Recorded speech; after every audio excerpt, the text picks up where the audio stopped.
me, LJ, here in China. So for today, I'm gonna give you some tips pag pumunta kayo dito sa China. So ano ba yung mga dapat yung malaman? So ano ba yung dapat yung i-prepare? Bibigyan ko kayo ng mga idea. So kahit paano pag pumunta kayo dito is may idea na kayo, di ba? Ma-ready nyo tong mga to.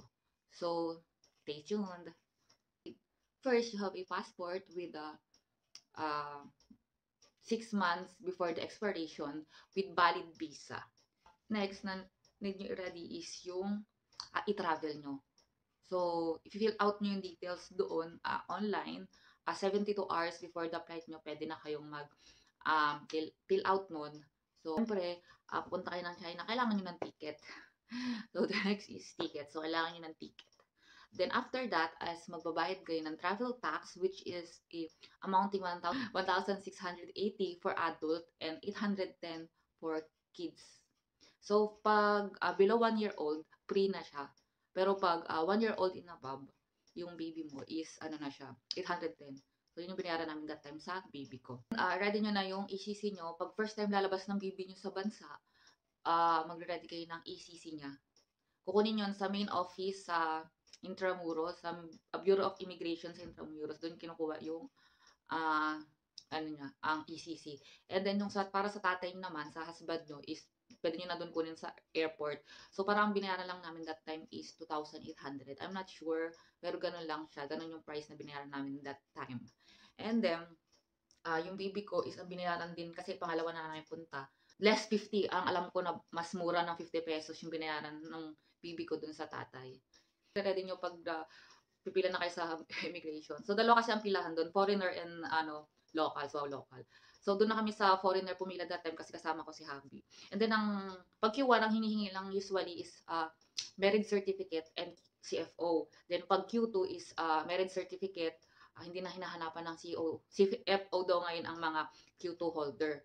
So, pero that time, yung time ko is, pagpunta ko doon, ang tanong lang ang pinagbigay ko ng passport, tsaka nung pag-check na ng visa, hiningan lang ako ng marriage certificate, then tatak, picture tatak, tas okay na. Ganun lang siya kadali. Kasi siguro, ewan ko, kung ang inisip ko that time is kasama ko yung baby ko, yung asawa ko, kaya di ako nahirapan. And second option na pumasok sa isip ko kung ba't yun lang yung tanong sa akin that time is frequent traveler na kasi ako. So, nagta-travel na ako, naka 4 countries ako. So, siguro, hindi na ako nahirapan. So, yun lang yung mga inisip ko that time, but ang dali-dali. Then, kung tourist ka naman, be ready sa affidavit of support. Kung i-sponsored ka ni hubby mo. And then, pag self-funded naman, bank statement, company ID, COE, or payslip. So, that time kasi, nung nag-try ako mag-tourist visa, sa ibang lugar, ang hindi lang naman sa akin is company ID, payslip, bank statement. Hindi ko alam na may upload pa pala that time. Luckily, may conversation kami ng HR namin. Doon ko pinapasend yung payslip ko. Pinasend ko sa kanya yung ID ko. So, ayun, nakalusot ako kahit paano tumagal ako sa immigration that time nung siguro second time ko kung pupunta ako ng Taiwan that time. Guys, iba-iba yan ha. Depende kung saan immigration officer kayo matatapat. So, be ready and be confident pag sumagot kayo para walang palya. Mas maganda pag sa lalaki kasi pag sa lalaki wala ganun tanong-tanong. Diba? Pero babae naman ako that time yung natapatan ko. So, swerte pa din at yun lang yung hiningi sa akin. So, kahit ganun lang yung tanong sa akin sa iba, guys, be ready para in case hindi kayo ma-offload, sayang yung ticket nyo, diba? And opportunity na makalis kayo. And then, sabi nyo ng health declaration, sa WeChat, pwede nyo ma-access yun. Pipilapan nyo yun kung ilan kayo magta-travel. Kanya-kanya kayong health declaration. And then, kunin nyo yung barcode kasi ini-scan yan papunta nyo sa China para hindi na rin hassle. Diba?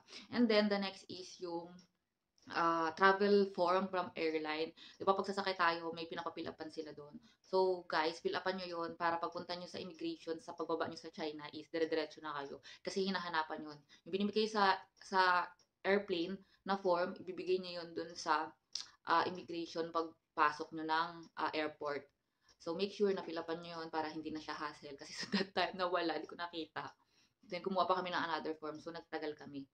Then, you need a secured VPN. Kasi dito sa China, nakablock yung mga sites like Facebook, Instagram, YouTube, TikTok, yan. Nakablock yung mga yan. So, kailangan makapagkaroon kayo ng VPN para makapag-access kayo. May mga free VPN, may mga binabayarang VPN. So guys, sa mga Android users, meron akong free VPN. If you like, you can message me at bibigyan ko naman kayo ng ng link para magkaroon kayo ng free VPN. So, kung ayaw niyo ng free, pwede kayong maraming agent diyan na nagbebenta ng VPN, maraming seller na VPN. Actually, nung hindi ko pa alam na may free VPN, ang gamit kong VPN, it's Let's VPN, maganda siya. Kaya lang medyo pricey tapos may bayad. So, hindi rin naman siya applicable sa iPhone ko that time. So, yung free VPN ko is good for Android ha. Kasi di siya gumagana sa sa iPhone ko.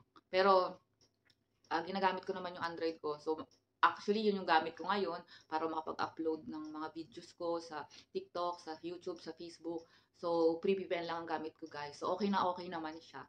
So, if you want a free, just message me. Just message me, then I will give you naman for free din naman. So, share natin lahat ng blessings, ng nalalaman natin, ng kung ano meron tayo, di ba? So, and then, here sa China, baka magtaka kayo, just like me before, na nakakapag-TikTok pa ako that time.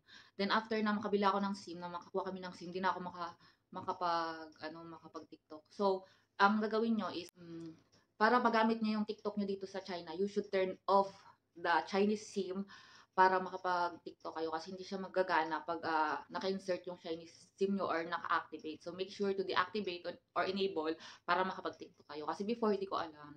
Thank you sa mga groups na nagturo sa akin, sa mga group ko sa WeChat. Yun, in-inform nila ako. Then, nakapag-TikTok na ako, diba? So, that's all for today's. Sana may natutunan kayo dito sa shinare ko sa inyong mga tips. And, don't forget to follow me for more updates ng video ko. So, subscribe nyo din ako sa YouTube ko and follow on my TikTok account. So, that's all for today. Thank you for watching. Bye-bye.